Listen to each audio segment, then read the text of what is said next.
In the first quarter of 2025, global markets were in chaos.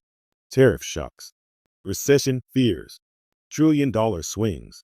Investors were panicking, portfolios were bleeding, and Goldman Sachs quietly posted one of its most profitable quarters in its entire 156-year history, $4.7 billion in trading alone. In one quarter, while the people they were trading against were losing money. This is not a coincidence. This is the business model, and understanding it changes how you see Wall Street permanently. Goldman Sachs is not primarily an investment company. It doesn't sit on positions hoping markets go up. It's a market maker, a facilitator.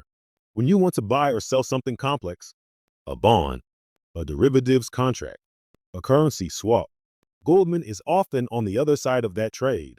As a market maker, Goldman quotes two prices, a bid and an ask. The difference is the spread. In normal, calm markets, those spreads are thin. Competition is fierce. Profit per trade is small. But in volatile markets, spreads blow out, and Goldman quotes them at scale, millions of times a day. Here's the mechanics. Imagine a bond normally trades with a 0.05% spread. In a crisis, that spread might jump to 0.5%, 10 times wider. Goldman is still the one providing the market, still buying and selling, but now extracting 10 times the profit per transaction, while everyone else is desperate to exit their positions at any price.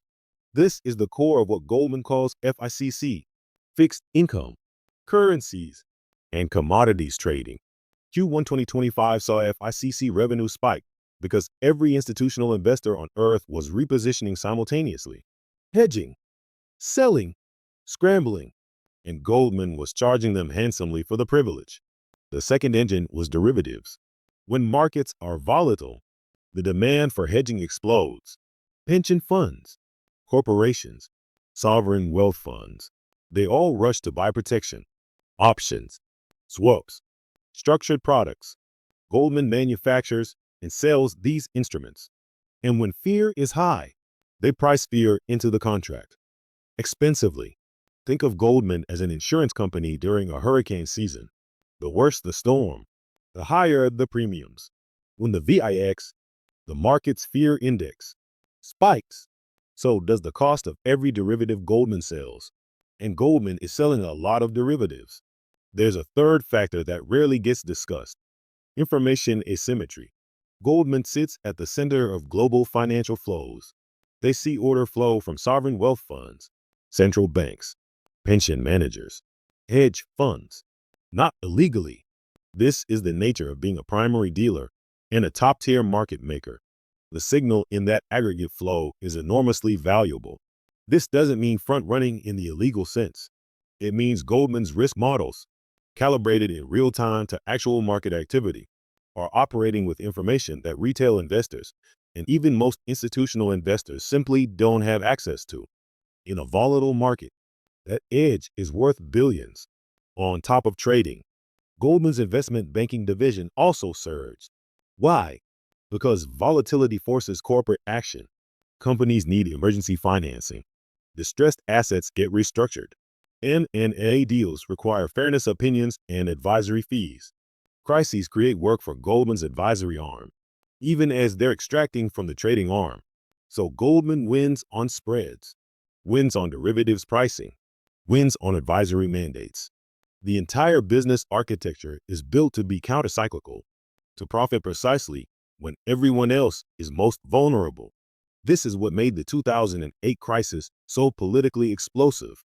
Goldman was one of the few banks that came out of the financial collapse with its reputation for profits intact, partly because they had hedged their own mortgage exposure while still selling those instruments to clients. They were on the right side of the trade their clients were on the wrong side of. That quote from Goldman's CEO at the time was meant as dark humor. It landed as Exhibit A in the public case that Wall Street had become untethered from any notion of social function. Goldman understood the game better than everyone else, and they built a machine that wins the game regardless of which direction it goes. None of this is technically illegal. Market making is a legitimate and necessary function. Derivatives serve real hedging needs. Advisory services have genuine value, but the system design, where the entities best positioned to profit from instability are the same entities whose collapse would require public bailouts, remains unresolved.